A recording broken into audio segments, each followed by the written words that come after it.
Hello my dear students. तो अभी हम पढ़ रहे हैं प्रीपोजिशन के बारे में। तो आई होप आपको सारे प्रीपोजिशन समझ में आ रहे होंगे। आज हम पढ़ेंगे हमारे नेक्स्ट प्रीपोजिशन के बारे में। जी हाँ स्टूडेंट्स, तो इसी बॉल की मदद से आज हम पढ़ेंगे प्रीपोजिशन ऑफ डायरेक्शन। अभी देखो कैसे पढ़ेंगे। ये बॉल मेरी तरफ आई, कहाँ आई? मेरी तरफ आई, तो ये क्या डायरेक्शन है ना। तो डायरेक्शन बताने के लिए आज हम जो प्रीपोजिशन यूज़ करने वाले हैं उसके बारे में आज हम पढ़ेंगे। ठीक है, तो चलो पढ़ते हैं। सो माय डियर स्टूडेंट्स, अभी हम पढ़ेंगे टू प्रीपोजिशन के बारे में। ठीक है, कौन सा? टू। ठीक है, इसके अंदर देखो फर्स्ट पॉइंट मैंने क्या लिखा है, डायरेक्शन को दिखाने के लिए टू का प्रयोग हम कब करेंगे? कभी भी कोई भी डायरेक्शन हमको दिखानी है, लाइक मैं उदयपुर जा रहा हूँ, या वह पलोदा जा रही है, या फिर मैं स्कूल जा रहा हूँ। ठीक है, इन सेंटेंस के अंदर क्या है, हम डायरेक्शन दिखा रहे हैं कि वह उदयपुर जा रहा है या वह जहाँ भी जा रहा है, हम डायरेक्शन दिखा रहे हैं ना। तो या तो कोई वस्तु या कोई इंसान, कहीं भी हम डायरेक्शन दिखाते हैं तब हम उसके साथ में टू का प्रयोग करेंगे। कैसे करेंगे देखो एग्जाम्पल। फर्स्ट एग्जाम्पल मैंने लिखा है यहाँ पे, Ravi is going to Udaipur, मतलब रवि उदयपुर जा रहा है। हम रवि की डायरेक्शन बता रहे कि वह कहाँ जा रहा है, उदयपुर जा रहा है। तो रवि की डायरेक्शन बताने के लिए हमने यहाँ पे यूज़ किया टू प्रीपोजिशन। आया आपको समझ में? नेक्स्ट एग्जाम्पल देखो, she is giving money to him, वह उसको पैसे दे रही है। यहाँ पे कोई वस्तु है, मनी, पैसे, किसको दे रही है? उसको दे रही है। तो यहाँ पे भी डायरेक्शन हुआ है ना। तो डायरेक्शन के लिए हमने क्या यूज़ किया? टू।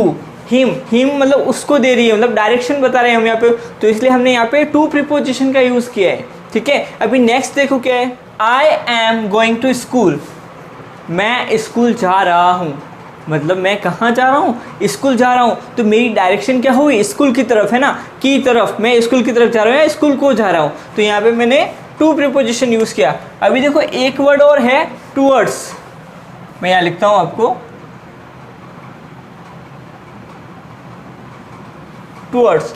टूवर्ड्स का मतलब भी होता है की तरफ, यानी टू का मतलब भी वही होता है और टूवर्ड्स का मतलब भी वही होता है। तो क्या हम यहाँ पे आई एम गोइंग टूवर्ड्स स्कूल लिख सकते हैं? नहीं, तो क्यों नहीं लिख सकते? चलो मैं आपको डिफरेंस बताता हूँ इसका।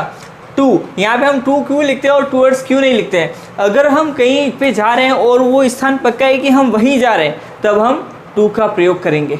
पर हमको डाउट है कि वो वहाँ जाने के लिए निकला है, पर पक्का हमको पता नहीं कि वो वहीं जाएगा, तब हम टूवर्ड्स का यूज़ करेंगे। जैसे देखो यहाँ पे एग्जांपल मैंने लिखा है, Ravi is going to Udaipur, मतलब रवि कहाँ जा रहा है? उदयपुर जा रहा है। बट हमको अगर डाउट हो कि रवि उदयपुर की तरफ निकला है, हमको पक्का पता नहीं कहाँ जा रहा है, पर वो यहाँ से गाड़ी में बैठ के उदयपुर की तरफ तो निकला है, तब हम यहाँ पे यूज़ करेंगे Ravi is going towards Udaipur. समझ में आया आपको? क्या यूज़ किया हमने यहाँ पे टूवर्ड्स? क्यों यूज़ किया? क्योंकि हमको रवि पे संदेह है, हमको डाउट है कि वो पक्का उदयपुर नहीं जाके, हो सकता है उदयपुर से आगे निकल जाए, हो सकता है बीच में कहीं केवड़ा में रुक जाए या कहीं भी रुक जाए। ठीक है, तो जब हमको पक्का पता नहीं हो कि वो कहाँ जा रहा है, तब हम यहाँ पे टूवर्ड्स का यूज़ करेंगे। आया आपको समझ में? ठीक है, तो टू और टूवर्ड्स में ये डिफरेंस है। टू हम जैसे मैं स्कूल जा रहा हूँ, तो I am going to school लगाएंगे, कभी हम लगाएंगे टूवर्ड्स स्कूल? नहीं लगाएंगे। बट कुछ बच्चे ऐसे होते हैं जो टू स्कूल नहीं जाके कहाँ जाते हैं? टूवर्ड्स स्कूल जाते हैं, मतलब वो स्कूल नहीं जाते, बीच में कहीं और रफू चक्कर हो जाते हैं ना। तो हम तो ऐसे बच्चे नहीं है। तो हम कौन सा बच्चे? टू वाले बच्चे, मतलब हम कौन से बच्चे? I am going to school वाले बच्चे, मतलब हम कहाँ जाएंगे? सीधा स्कूल ही जाएंगे, कहीं और बीच में नहीं जाएंगे। आया समझ में? तो बहुत इजी पॉइंट है, आपको समझ में आ गया टू और टूवर्ड्स। टूवर्ड्स भी एक प्रीपोजिशन है। अभी देख लो, बातों बातों में हमने दो प्रीपोजिशन पढ़ लिए है ना। टूवर्ड्स का मतलब और टू का मतलब समझ में आ गया आपको? दोनों का मतलब वही होता है, पर यूज़ कहाँ कहाँ होता है आपको पता पड़ गया। अभी देखिए टू प्रीपोजिशन और कहाँ यूज़ होता है, उसके लिए नेक्स्ट पॉइंट देखो क्या लिखा है मैंने, एज एन इन्फिनेटिव। इसमें क्या होगा, हम हमेशा मेन वर्ब की फर्स्ट फॉर्म के साथ टू का प्रयोग करेंगे, क्योंकि ये क्या बताएगा, हमको कोई पर्पस बता रहा होता है या मकसद बता रहा होता है, तब हम उस टाइम मेन वर्ब की फर्स्ट फॉर्म के साथ किसका प्रयोग करेंगे? टू का प्रयोग करेंगे। कैसे? एग्जाम्पल देखो, he wants to meet you, यहाँ पे तो कोई डायरेक्शन नहीं है, यहाँ पे तो क्या मतलब होता है, वह तुमसे मिलना चाहता है। तो वह तुमसे क्या चाहता है? मिलना चाहता है। तो पर्पस क्या है? मिलना। वह चाहता है, क्या चाहता है? मिलना चाहता है। तो ये यहाँ पे क्या पर्पस हुआ, एक मकसद हुआ, तो इसलिए यहाँ पे हमने टू का प्रीपोजिशन यूज़ किया है। ठीक है, नेक्स्ट एग्जांपल देखो, दे कम हियर टू प्ले, वो यहाँ आते हैं। क्यों आते हैं? खेलने के लिए आते हैं।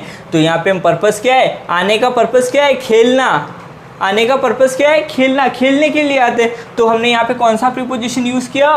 टू प्रीपोजिशन आया। नेक्स्ट देखो, वी अर्न टू लिव, हम कमाते हैं, क्यों कमाते हैं? रहने के लिए या जीने के लिए। हम क्यों कमाते हैं? हमारी आजीविका को पूर्ण करने के लिए, है ना।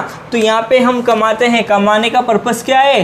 पर्पस है रहने के लिए, इसलिए हमने यहाँ पे कौन सा प्रीपोजिशन यूज़ किया? To preposition. आगे आपको समझ में? अब ये 2 पॉइंट हमने पढ़ लिए हैं इसके अंदर, अभी हम 1 पॉइंट और पढ़ेंगे टू के अंदर, ठीक है। सो माय डियर स्टूडेंट्स, हमारा अगला पॉइंट है कोई लिमिट, एंडिंग पॉइंट या पीरियड बताने के लिए। मतलब जब भी हमको कोई लिमिट बतानी होती है या कुछ एंडिंग पॉइंट किसी पर्टिकुलर वस्तु का या कोई किसी चीज़ का कोई नंबर्स का एंडिंग पॉइंट हमको बताना होता है, तब हम टू प्रीपोजिशन का यूज़ करते हैं। या कोई पीरियड बताने के लिए, पीरियड यानी जैसे 1 to 10 हो गया, या फिर जैसे मैं बोलता हूँ ना अपने ये सारे क्वेश्चंस करने 1 to 10, जैसे एग्जांपल देख लो, वी वर्क 9 to 6, हम 9 से 6 काम करते हैं, या मंडे टू सैटरडे, सोमवार से शनिवार तक काम करते हैं, तो यहाँ पे हम टू लगाते हैं। ये जनरली हम नॉर्मली हमेशा लगाते हैं, बट हमको पता नहीं है कि क्या होता है। तो आज पढ़ो, ये टू प्रीपोजिशन होता है जो हम यूज़ करते हैं, बट हमको नहीं पता था अभी तक, है ना। अभी देखो इसके अंदर हमने फर्स्ट पॉइंट पढ़ लिया, क्या होता है इसका एग्जाम्पल देखो एक और, the petrol prices rose up to 80 rupees per litre.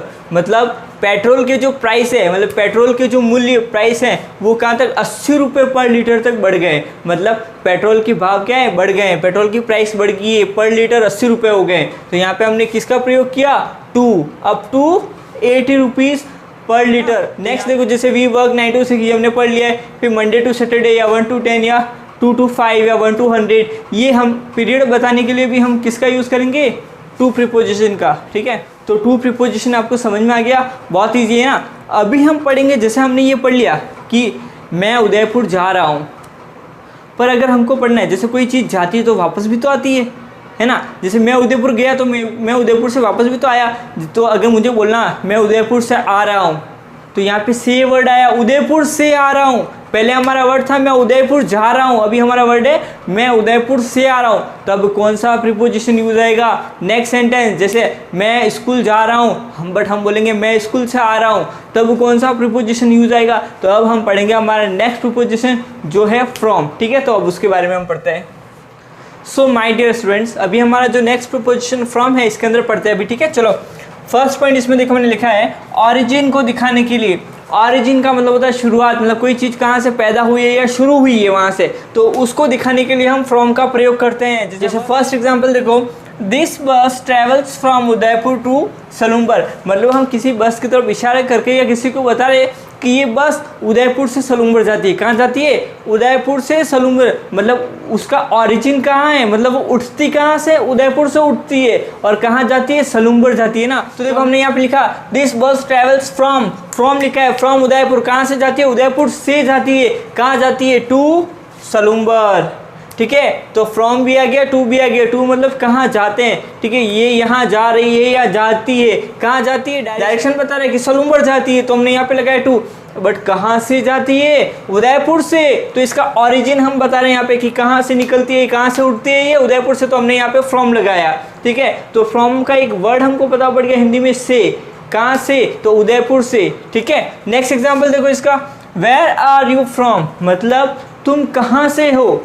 हम किसी को पूछते हैं ना कि भाई तुम कहाँ से हो, कोई नया आता है, कोई स्ट्रेंजर हमारे सामने आता है, कोई अजनबी आता है कि भाई तू कहाँ से, ठीक है। तो इसको इंग्लिश में हम बोलते हैं वेयर आर यू फ्रॉम, मतलब तुम कहाँ से हो, ठीक है। नेक्स्ट एग्जांपल देखो, आई एम फ्रॉम उदयपुर, जैसे मैं बता रहा हूँ उसको वापस मैं उदयपुर से हूँ, ठीक है। तो हमने बोला आई एम फ्रॉम उदयपुर, या मैं अमरपुरा से हूँ, मैं पलगोड़ा से हूँ, जो भी अपना गाँव है या जो भी अपना एरिया है, जो भी अपना टाउन है, उसका नाम हमको लगा देना है, ठीक है। तो आई एम फ्रॉम उदयपुर, ठीक है। नेक्स्ट देखो, I got this watch from my brother, I got this watch from my brother, मतलब मुझे ये वॉच प्राप्त हुई है या मिली है। किससे मिली है? मेरे भाई से मिली है ना। तो ये वॉच मुझे किसने दी है? मेरे भाई ने दी है ना। तो यहाँ पे से लगा दिया हमने, ठीक है। I got this watch from my brother, मतलब ये वॉच मेरे को मेरे भाई से मिली है, ठीक है। आगे आपको समझ में? तो फर्स्ट ये हो गया। अभी चलो इसके अंदर हम नेक्स्ट पॉइंट देखते हैं इसका। सो डियर स्टूडेंट्स, अभी हम फ्रॉम का नेक्स्ट यूज पढ़ेंगे कि ये कहाँ यूज होता है, ठीक है। तो देखो इसके अंदर नेक्स्ट पॉइंट है कॉज, यानी कारण बताने के लिए। मतलब जब भी हमको कोई कारण बताना होगा, कोई रीजन देना होगा कोई, ठीक है, तो हम फ्रॉम का यूज करेंगे, ठीक है। कैसे? एग्जाम्पल देखो, फर्स्ट एग्जाम्पल है he died from heart attack, वह मर गया किससे मरा? हार्ट अटैक से, ठीक है। तो हम उसके मरने का हमको कारण बता रहे हैं कि वह हार्ट अटैक से मरा, तो हमने यहाँ पे किसका यूज किया? फ्रॉम का। आया आपको समझ में? He died from heart attack, मतलब कोज बता रहे, कारण बता रहे उसका, ठीक है। नेक्स्ट एग्जाम्पल देखो, she is suffering from fever, मतलब वह गुजर रही है, सफ़र कर रही है। किससे सफ़र कर रही है? फीवर से, मतलब उसको क्या हो रहा है? बुखार हो रहा है, बुखार आ रहा है, ठीक है। तो वह सफ़र कर रही है, किससे सफ़र कर रही है? फीवर से। जैसे मेरे भी आज मुंह में क्या छाले हो रहे, तो मैं सही से बोल नहीं पा रहा हूँ, ठीक है। तो हम क्या बोलेंगे? I am suffering from ulcer, मतलब मैं छालों से सफ़र कर रहा हूँ, मेरे मुंह में छाले हो रहे, तो मैं सही बोल नहीं पा रहा हूँ आज, है ना। तो यहाँ पे कोई भी कारण बताने के लिए, कोर्स बताने के लिए हम किसका यूज़ करेंगे? फ्रॉम का। आगे आपको समझ में? नेक्स्ट देखो, unfortunately in 21st century people die from hunger, मतलब अनफॉर्चुनेटली मतलब बदकिस्मती से 21वीं सदी में भी लोग भूख से मर रहे हैं, है ना। तो अनफॉर्चुनेटली 21वीं सदी में भी लोग किससे मर रहे हैं? भूख से। तो उनके मरने का कारण क्या है? भूख, उनकी हंगर, है ना, क्योंकि काम नहीं मिल पाता है, बेरोजगार है लोग, तो भूख की वजह से वो मर रहे हैं। तो यहाँ पे हम कारण बता रहे हैं। तो आपको समझ में आ गया फ्रॉम और टू का प्रयोग। टू बहुत ईजी था, टू के अंदर हमने दो पढ़ लिए थे, टू और टूवर्ड्स का मतलब हमने समझ लिया था ना, और फ्रॉम का भी समझ लिया हमने कि फ्रॉम का यूज होता है जब किसी चीज़ का ओरिजिन दिखाना होता है, मतलब वो कहाँ से स्टार्ट हुई है, स्टार्टिंग पॉइंट हमको दिखाना होता है, तब हम फ्रॉम का यूज़ करते हैं। और किसके लिए यूज़ करते हैं फ्रॉम? जब हमको कोई कारण बताना होता है, कोई कोज बताना होता है, तब हम फ्रॉम का यूज़ करते हैं। बहुत ईजी है ना। अभी हम नेक्स्ट वीडियो के अंदर अपने नेक्स्ट प्रीपोजिशंस पढ़ेंगे, ठीक है। प्रीपोजिशन वाला चैप्टर अपना थोड़ा लंबा हो रहा है, वो इसलिए क्योंकि हम जो इंग्लिश आगे सेंटेंस बनाएंगे, क्योंकि इंग्लिश आगे बोलने के लिए हमको प्रीपोजिशन आना चाहिए, तो इसलिए प्रीपोजिशन को मैं थोड़ा लंबा खींच रहा हूँ ताकि आपको अच्छे से समझ में आए, इसलिए सारे प्रीपोजिशन में आपको डीपली समझा रहा, ठीक है। और आपका काम क्या है? ये प्रीपोजिशन में कंफ्यूज नहीं हो रहा है, बहुत सारे प्रीपोजिशन है, इसलिए आपको अच्छे से सारे प्रीपोजिशन पढ़ने हैं, ठीक है। कोई भी एग्जाम्पल, आपको कोई भी सेंटेंस जो मैं देता हूँ बनाने के लिए, आपको समझ में नहीं आ रहा है तो आप बेझिझक आप मुझसे पूछ सकते हो, ठीक है, कि सर यहाँ पे ये कैसे हुआ, क्यों हुआ, ठीक है। I will tell you the reason, ठीक है। सो आई होप आपको सारे वीडियो समझ में आ रहे हो। तो अभी हम अपने नेक्स्ट वीडियो में पढ़ेंगे आगे की प्रीपोजिशन, ठीक है। तब तक के लिए आप इसको अच्छे से कंप्लीट करो, ठीक है। Thank you.